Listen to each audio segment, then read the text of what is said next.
Hello, everybody. So here we are now with Vincent, and I'm sure you are going to enjoy this talk. Welcome to the session, Vincent, and how are you doing? Hey, thanks a lot for having me here and for giving me this opportunity. I'm great. I hope that people will enjoy the talk. Let's see. I'm also looking forward to questions or comments. It's our pleasure to have you here as well. And so, to everyone, I would like to give a little bit of introduction about Vincent. So, he's the founder of KAPSLY, the first service investment marketplace with the mission to help founders to build their startup with the hands-on support from professional services agencies. He's also the organizer of the Swiss Startup Club, one of the biggest event and networking platform for startup in Switzerland. So, Vincent, would you like to start now? Yes, so I'll go ahead and share my screen. I've prepared a couple of slides. I hope you guys don't mind that. I'll try to keep it brief as well with the slides. I'm also happy for an interaction afterwards. So the topic for today that I'd like to talk about is bootstrapping in general, and often what comes with bootstrapping. So when you're starting a business, it is you somehow need to compensate those supporters that you have. Maybe you are one of the supporters, so this is also equally relevant to you. Or if you want to start a business, then also you need to think about how can you motivate people to join your team, right? Um, Quickly about me, I think you already heard about myself. I'm actually from Berlin. Now I live in Zurich in Switzerland. I came here after I've been working in the medical devices industries and did an MBA in St. Gallen. And since then, I'm in the startup world, kind of. I lived in a couple of different places, and I very much enjoy being outdoors. The agenda, so don't be scared. We're not talking about everything here. I just want to give a brief introduction to what bootstrapping is. Briefly touch on funding alternatives for startups, but the most important parts here are actually 4 and 5, which kind of go together. So how to split equity among co-founders and how to compensate supporters. That's what I want to focus on during these next 10 minutes, maybe. You probably know all of these brands.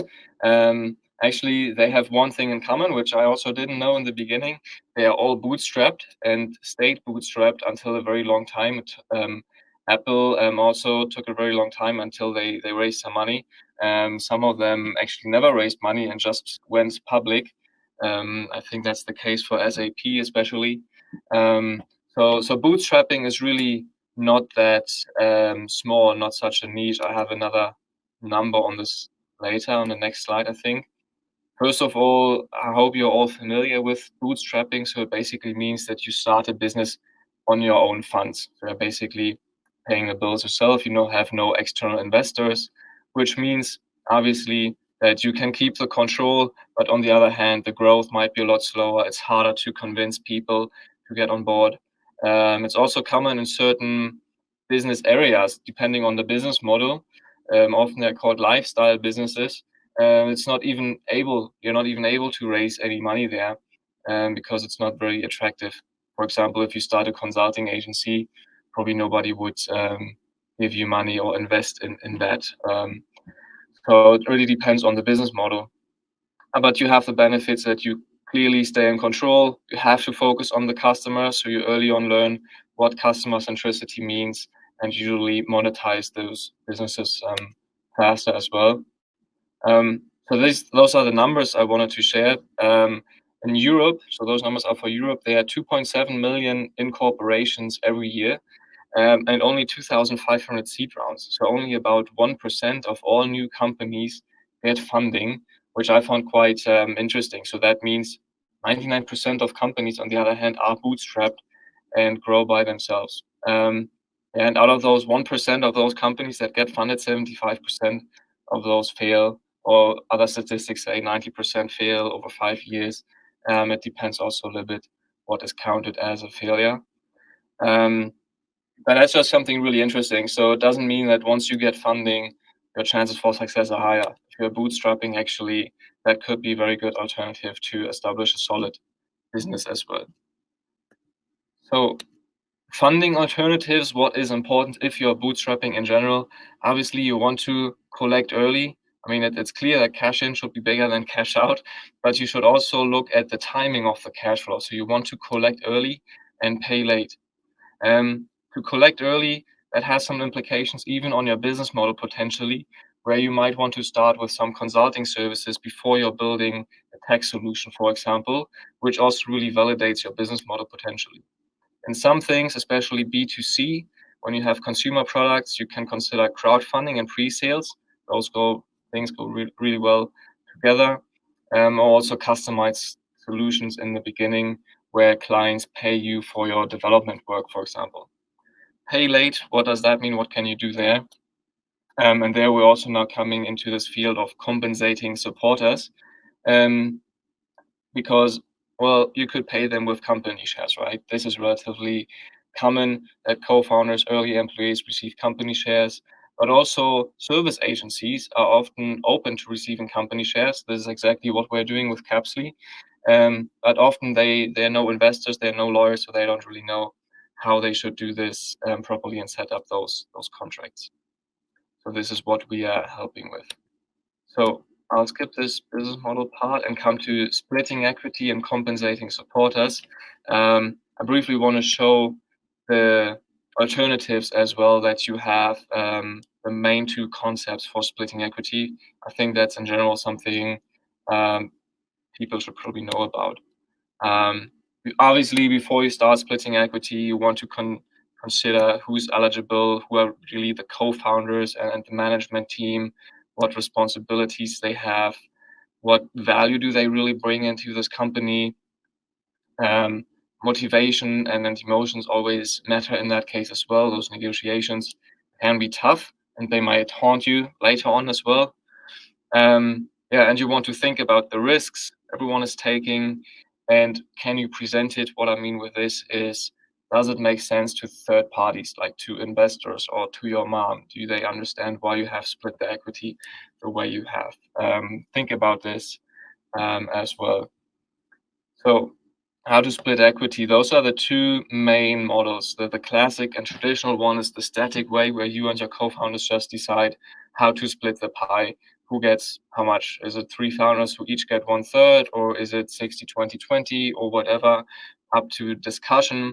Is really easy to understand, but it's maybe difficult negotiations. You don't really know what's happening in the future as well, because once it's fixed, it's fixed. Always you should have a vesting plan in place. But anyway, on the other hand, there's a dynamic approach where basically you track the value of everyone's contributions. So you track your time, any bills that were paid by someone. Everyone has a different market value, right? So time has a different value for senior people. It's more valuable than for junior people, for example. And the value they provide is obviously also higher. So this is how you can track those things. And based on those values, you get a good indication who should have how much. And if you want to do this in an extreme way, you keep this dynamic over a long time and have to adjust the cap table regularly, which can become challenging at some point, obviously. But do not want to go into too much detail here with the static approach. As I mentioned, it's relatively clear in the beginning. What I mean with before is basically before you have incorporated, during is during the operations of the company. You have not much work there anymore, but you cannot really change it easily. So if one person, for example, doesn't perform or is not committed anymore, or for whatever other reason doesn't have enough time anymore, then it will be difficult to reflect this on your cap table. And usually this is very likely and always happens with co-founders, because nobody knows what's happening in the future, even if you enter obviously with the best intentions. That's also one of the main challenges I see here, that if a co-founder is leaving, which regularly happens, obviously you should have a vesting schedule in place so that they do not keep all their shares. But you still need to negotiate potentially how do you want to pay them out for those shares that are remaining. Should they still keep them? Because if that's a big chunk, investors don't want this kind of, it's called debt equity on the cap table. So this can lead to very difficult negotiations, involvement of lawyers, so that's expensive. Then there's the dynamic approach. If you want to learn more about this, read the Slicing Pie book. In my opinion, it's very common sense. The Slicing Pie book is a little bit extreme in my opinion, and in some cases, especially regarding investors, I don't find that too practical. We have a tool for this as well. It's bootstrap.com, the strap without the vowels, where you can track contributions and basically create transparency. The benefit here is really that you always have the value of everyone's contribution. So if someone is leaving, you have an agreement in place that this is the value that was not compensated so far with cash, and that at some point, once the company has money, this will be paid back to really retrieve those shares and get those shares back into the company, so that you can really avoid that equity. But until then, it's a little bit more work, obviously. But in Switzerland, actually, you need to track employees' time anyway. Okay, quickly, how do you value those contributions? So if you are working on a new project, I think as especially freelancers, for them it's very common because you track the value of your hour, right? So in this case, everyone has an hourly rate, a market salary, and even if you start paying salaries, they're usually lower than the market salary, so you can track the difference. You can also value cash contributions and accumulate all of those. And even if someone just has a great network and brings in revenue, you can even assign a percentage of this value to that person. So this is how you can really build up this overview and keep this transparent. In any case, you always need a strong co-founder agreement that regulates this vesting, a cliff also for the founders, good lever versus bad lever, what I mentioned now, with also the difference between the static and the dynamic approach. There I see that clear advantage for this dynamic approach. And those are certainly some things really to avoid that equity, because investors definitely don't want to see this, and you also want to avoid those legal battles in the worst case. So yeah, I will skip this slide, and this will be my last slide here. How can this be set up if a startup especially works with a supporter once the startup doesn't have so much money? So basically, I would say do not commit to equity right away. Rather start with such a service agreement that is kind of convertible, where you define the rules. You say this is how much cash should be paid, and over time, this uncompensated part can be converted into equity. But you keep the claim on the cash, and you do not give up this claim by committing to equity right away. And over time, through this collaboration, you will really create trust. And at that point, then you have a much better understanding about your partnership and can take a much better decision whether you should convert this value into company shares. Yeah, and there it can be either real company shares or virtual shares. On our platform KAPSLY, we work with virtual shares because it's a lot easier to set up. Those are the sources here. If you have any other questions, I'm also happy to share those sources with you. Okay, let me stop sharing. I hope you people are still there. And that's it from my side. I think it was relatively quick. I was kind of like rushing through. So yeah. Thank you so much, Vincent, for this wonderful presentation. And now we have a question and answer session. We're starting right now. So please, everyone, if you have a question, feel free to ask.